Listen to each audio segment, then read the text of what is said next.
A group of citizens, led by retired U.S. Forest Service wilderness expert, formed Wilderness Watch in 1989 to challenge illegal, destructive activities by commercial outfitters in the Frank Church River of No Return Wilderness in central Idaho, the largest wilderness outside of Alaska. None of the national environmental organizations were willing to take on this challenge, and so these individuals realized the need for a citizen organization to engage in wilderness protection and stewardship matters. Wilderness Watch was created to provide support for federal land managers who were trying to do the right thing, would challenge managers when they were wrong, and would counterbalance the special interest willing to compromise wilderness for their own private or commercial benefit.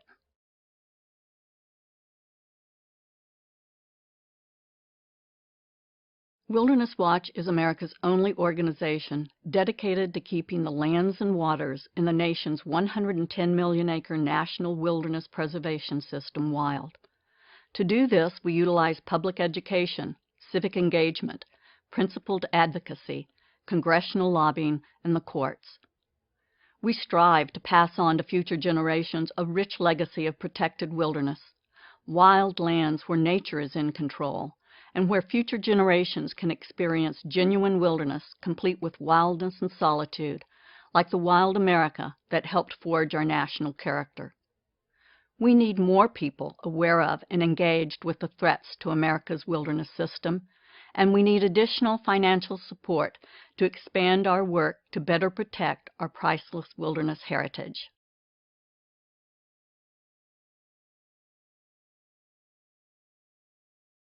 Our success comes from working at every level where wilderness needs a voice. We work at the administrative level by providing detailed, technical comments on management actions or projects that could harm wilderness.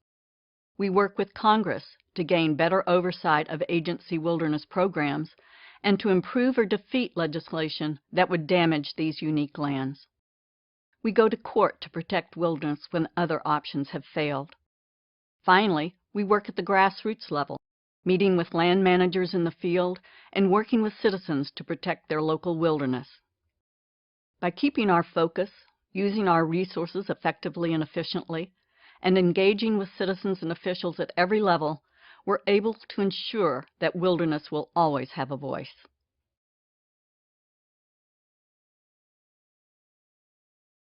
We have a very clear mission and we stick to it. We have a knowledge base and expertise that few can match.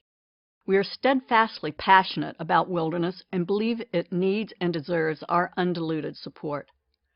Second, we engage in principled advocacy, and we don't shy away from controversy. Those who seek to exploit wilderness for personal or political gain know their actions won't go unchallenged. Third, we know how to leverage our efforts to get maximum results. Using only volunteer attorneys, Wilderness Watch has built the best track record in the nation for protecting wilderness in the courts. We use our networks to inform and train citizens where they live, better protecting the entire wilderness system. Finally, we work hard on public education and citizen engagement.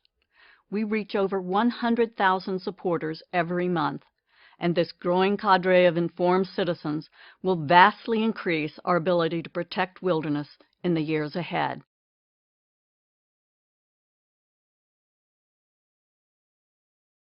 First and foremost, we look at whether we're effectively challenging actions that will harm wilderness. In that regard, we've compiled the strongest Wilderness Act litigation record of any organization in the country, having won over 90% of the cases we've taken to court.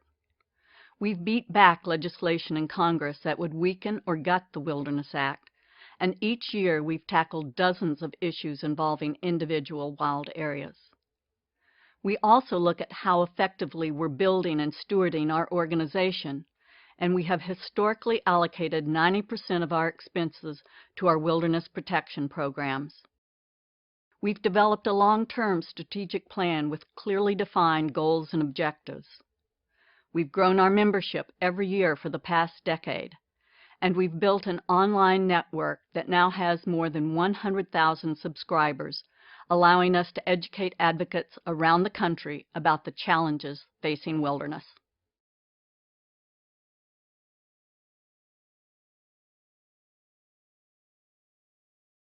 Most people think that once Congress designates an area as wilderness, that it is protected forever, that we no longer need to worry about it and all will be well. But this is not the case.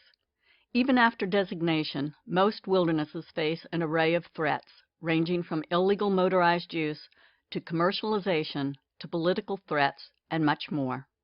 That's where Wilderness Watch comes in. A second misconception is that all groups with wilderness in their name do the same work. Again, this just isn't true. Most of these groups lobby Congress to designate new wilderness areas, and that is certainly important work. But after a wilderness gets designated, most groups move to other designation efforts or issues. Wilderness Watch is the only national organization that fights to protect wilderness forever.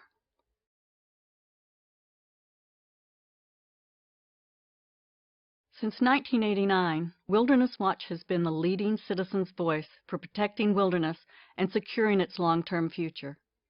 We have scored precedent-setting legal victories that have built an important foundation of wilderness law. These victories include stopping motorized van tours through the Cumberland Island Wilderness in Georgia, overturning the illegal construction of 3 permanent resort lodges in the River of No Return Wilderness in Idaho, and reining in extensive damage by commercial packstock outfitters in California's high Sierras. Most importantly, we have educated the public on the need to protect wildernesses and keep them wild. Federal agencies, their staffs, and the rest of the environmental community now recognize Wilderness Watch as a major positive force for protecting wilderness.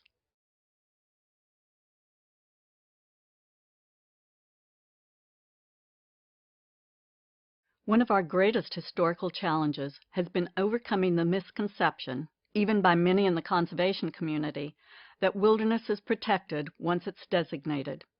After 25 years of working in the trenches, we know wilderness is anything but secure.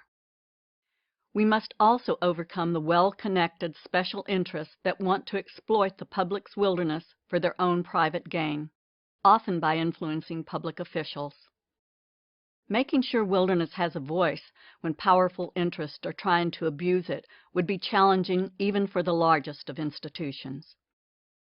Using the law, science, public outreach, expertise, and passion has served our efforts well, but there is always more we could do. Wilderness Watch does not have a large enough staff or budget to confront all of these challenges. That's why we need your help.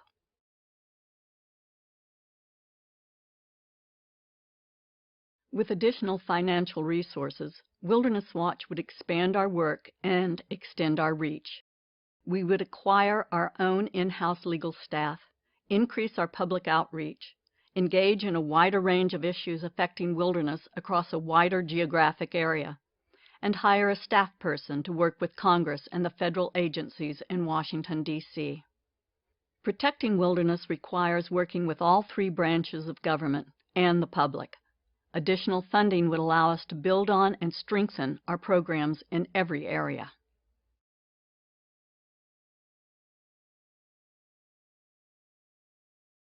Despite the general awareness and support for wilderness in the country, Wilderness Watch could do more to expand our public education and civic engagement efforts, especially with younger generations.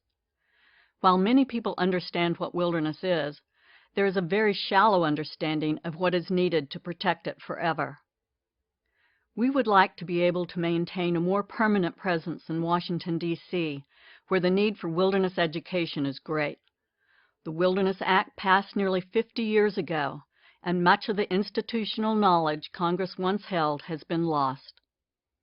With a representative in Washington, we could begin to restore that knowledge and rekindle support for wilderness protection and stewardship.